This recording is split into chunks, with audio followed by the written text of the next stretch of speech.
Assalamualaikum warahmatullahi wabarakatuh. Berjumpa lagi dengan saya Pak Handoko di dalam kanal YouTube ini. Bagi teman-teman yang barusan berkunjung di kanal YouTube ini, maka saya sarankan untuk klik tombol subscribe dan nyalakan lonceng notifikasinya ya, agar kalian tidak ketinggalan berbagai macam update video pembelajaran sejarah, pembahasan soal-soal sejarah, hingga pemanfaatan media pembelajaran sejarah. Nah, di dalam video ini saya akan membahas latihan soal sejarah peminatan kelas 11 bab 3 semester 1 kurikulum 2013. Oke teman-teman, tanpa berlama-lama lagi kita langsung saja menuju soal yang pertama. Perhatikan gambar di bawah ini. Gambar di atas merupakan salah satu peninggalan pada masa A. Renaissance, B. Aufklärung, C. Revolusi Industri, D. Merkantilisme, atau E. Reformasi Gereja. Untuk soal nomor 1, jawaban yang paling tepat menurut Pak Handoko adalah opsi yang A. Jadi sudah tampak jelas pada bentuk bangunan dan kubahnya merupakan bangunan dengan ciri khas era Renaissance. Ukurannya yang besar serta bentuknya yang setengah lingkaran namun sedikit cembung menjadi tipikal kubah masa Renaissance. Keberadaan kubah ini semakin terlihat terutama pada bangunan-bangunan gereja di Italia. Jadi jawaban yang paling tepat untuk soal nomor 1 adalah opsi yang A. Kita lanjut ke soal nomor 2. Abad pertengahan disebut sebagai abad kegelapan disebabkan A. Karena adanya doktrin gereja mendominasi pada saat itu, B. Karena adanya pertentangan antara mandor dan buruh, C. Karena zaman itu orang-orang Eropa masih jauh dengan ilmu pengetahuan, D. Karena tidak ada kepintaran mengelola bahan baku yang telah disediakan oleh alam, atau E. Karena terdampak konflik antar daerah di Eropa. Untuk soal nomor 2, jawaban yang paling tepat menurut Pak Handoko adalah opsi yang C. Jadi disebut Dark Age karena pada periode ini masyarakat Eropa meninggalkan ilmu pengetahuan dan teknologi. Iptek tidak berkembang dan mengalami kemunduran. Jadi jawaban yang paling tepat untuk soal nomor 2 adalah opsi yang C. Kita lanjut ke soal nomor 3. Manakah pernyataan di bawah ini yang paling tepat menunjukkan tujuan munculnya reformasi gereja? A. Mereformasi kepercayaan doktrin dan mempersatukan kembali gereja yang terpecah akibat skisma. B. Melakukan pembaharuan di bidang kejiwaan, kemasyarakatan, dan kegerejaan. C. Menemukan kebebasan perbaikan kehidupan manusia dari doktrin. D. Melakukan pembaharuan kehidupan manusia, doktrin, dan praktek-praktek dalam gereja. Atau E. Mereformasi kepercayaan, doktrin, dan praktek-praktek dalam gereja Katolik Roma.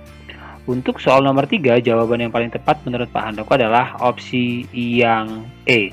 Jadi mereformasi penyimpangan yang terjadi pada era itu dalam hal kepercayaan, doktrin, dan praktek-praktek dalam gereja Katolik Roma. Jadi jawaban yang tepat adalah opsi yang E. Kita lanjut ke soal nomor 4. Gerakan reformasi gereja ini juga berdampak pada beberapa wilayah di dunia dan banyak negara yang terdampak dari reformasi tersebut. Manakah di bawah ini yang termasuk pengaruh reformasi gereja terhadap dunia adalah A. Lahirnya ajaran Kristen Protestan dan Kristen Anglikan, menguatnya kedudukan negara serta pemerintahan sekuler, lahirnya paham egalitarianisme.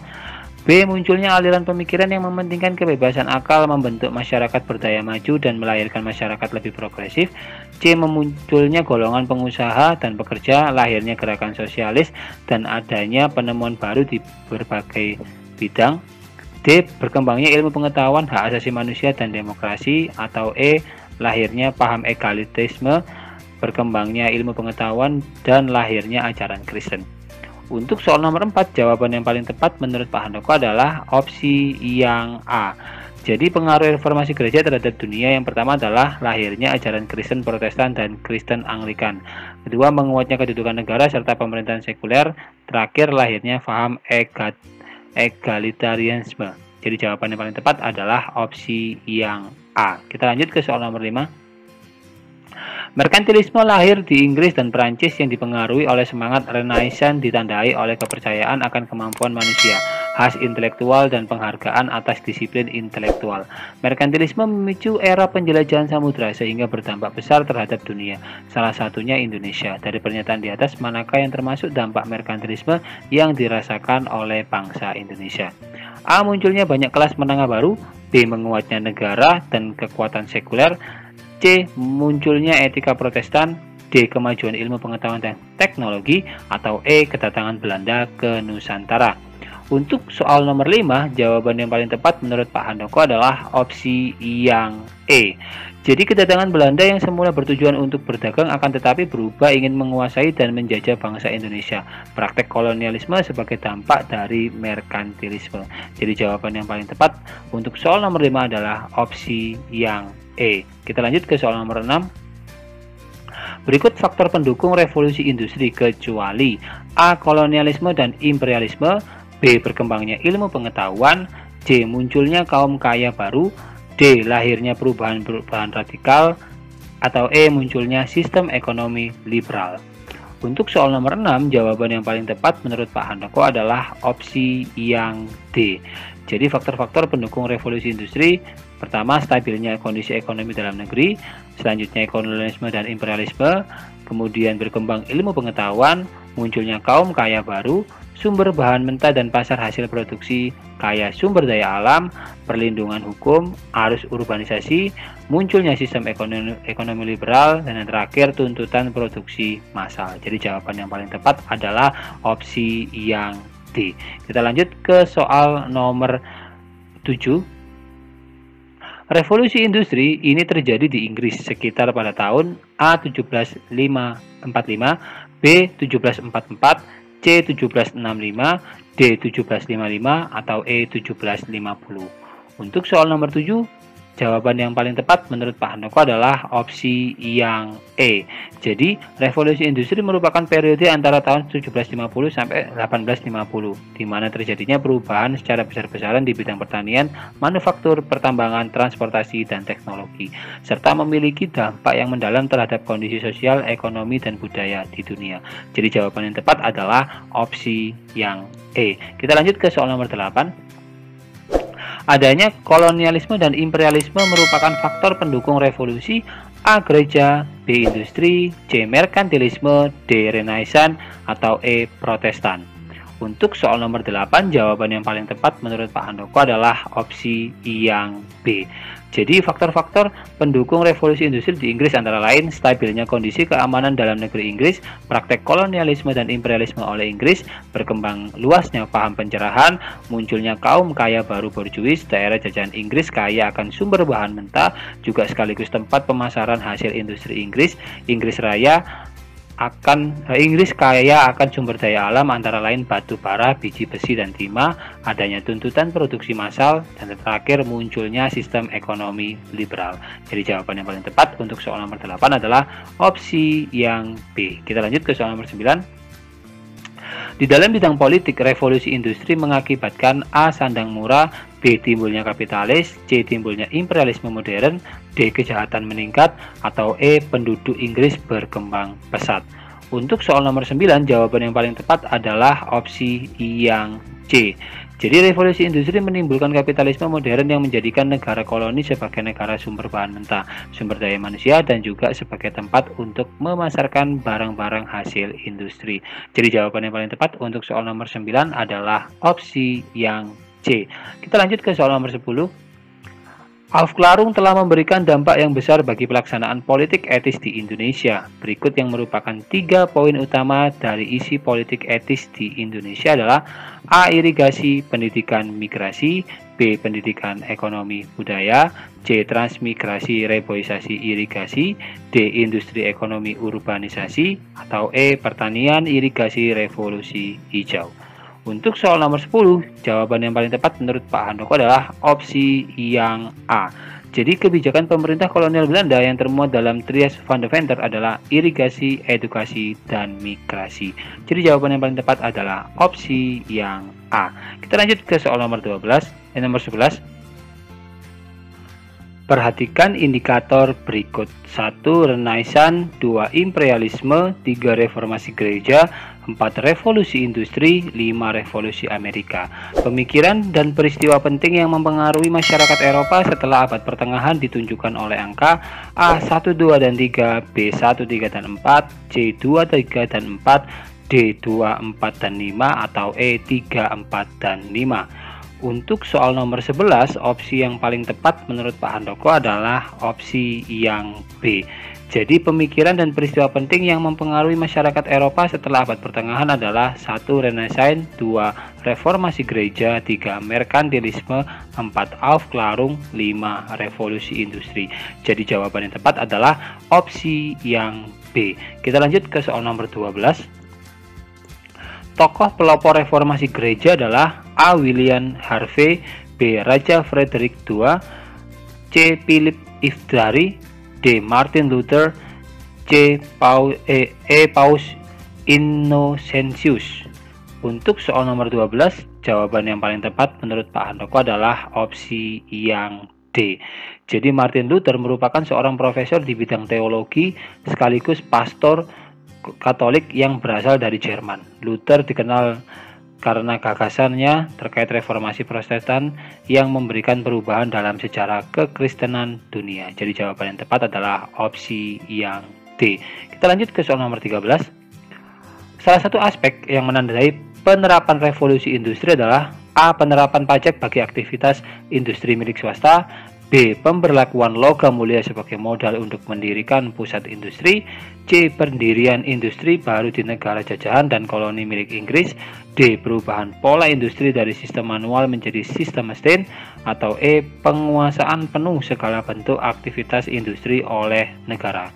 Untuk soal nomor 13, jawaban yang paling tepat menurut Pak Handoko adalah opsi yang D.